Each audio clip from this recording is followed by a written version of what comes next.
4 साल का था मैं। What are your strengths and weaknesses? Sir ये सबसे चूतिया सवाल है सर। सबसे पहले तो स्ट्रेंथ है ही नहीं। In English, please. I'm telling you. Why will I tell you my weaknesses? मैं आपको अपने स्ट्रेंथ वीकनेस के नाम पे बताऊंगा। You know, जैसे English. I'm a perfectionist. मैं वर्कोहॉलिक हूँ। मैं इनोसेंट। English. अच्छा बैंक क्या लौड़े? क्या इंग्लिश लगा रखा है बे? 4 साल का था मैं जब मेरे पापा जबलपुर में किसी हलवाई के यहाँ काम करते थे। खुद तो कभी स्कूल गए नहीं, इसलिए अपनी गांड घिस के मुझको स्कूल में भर्ती करवाया।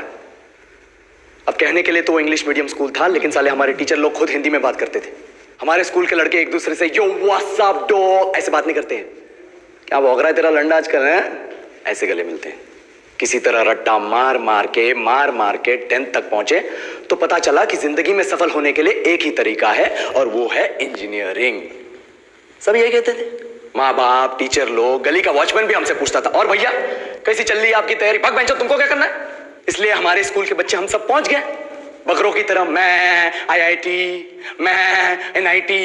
अरे जिस बच्चे ने अपने बाप को जलेबी तलते देखा है वो तो यही सोचेगा ना कि जिंदगी में पैसा ही सब कुछ है। I did not choose this engineering life, sir, and neither did this engineering life choose me. It was shoved down my throat by my teachers while my hands were tied to my back by my friends and my parents watched in silence. और English सुनेगा तो मादर चोद तो सुन। 10th के बाद 2 साल लग गए इस कॉलेज में घुसने के लिए, कोचिंग में निकाल दिए। ना कुछ खेले ना कुछ सीखे, और 2 साल बाद जब यहाँ पहुंचे तो पता चला कि बड़े शहरों के कॉन्वेंट स्कूल के पढ़े बच्चे जब अंग्रेजी में बात करते हैं तो मरे हुए फूल भी खिल उठते हैं। हवा में ऑक्सीजन की मात्रा बढ़ जाती है इनकी अंग्रेजी सुन के। और पूरे कॉलेज की लड़कियां इन इंग्लिश स्पीकिंग लड़कों को अपना जीवन साथी .com मान चुकी है। तुझे क्या लगता है?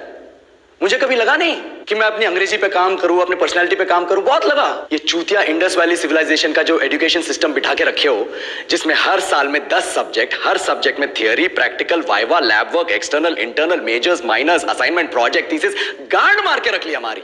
महीनों तक नहाना भूल जाते हम लोग और फिर हमारा परसेप्शन बना देते हो कि हम ऐसे ही रहना चाहते हैं। अब इस साल में एक बार कल्चरल फेस्टिवल आता है, एक बार, उसके लिए भी प्रोफेसर से भीख मांगनी पड़ती है। अरे बिना इंग्लिश बोले, बिना लड़कियों से बात किए कौन गांडू रहना चाहता है वैसे?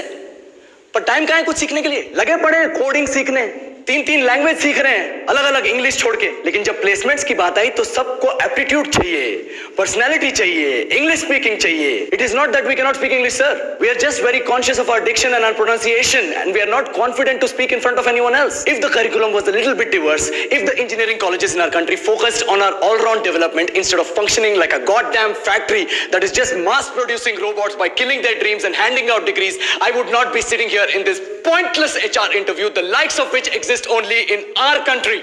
ये लो सर, बोल दिया मैंने 4 और लाइन अंग्रेजी में। अब बताइए, क्या मैं आपके मल्टीनेशनल कंपनी के लायक हूं? Do I have the potential to be a slave of your esteemed organization?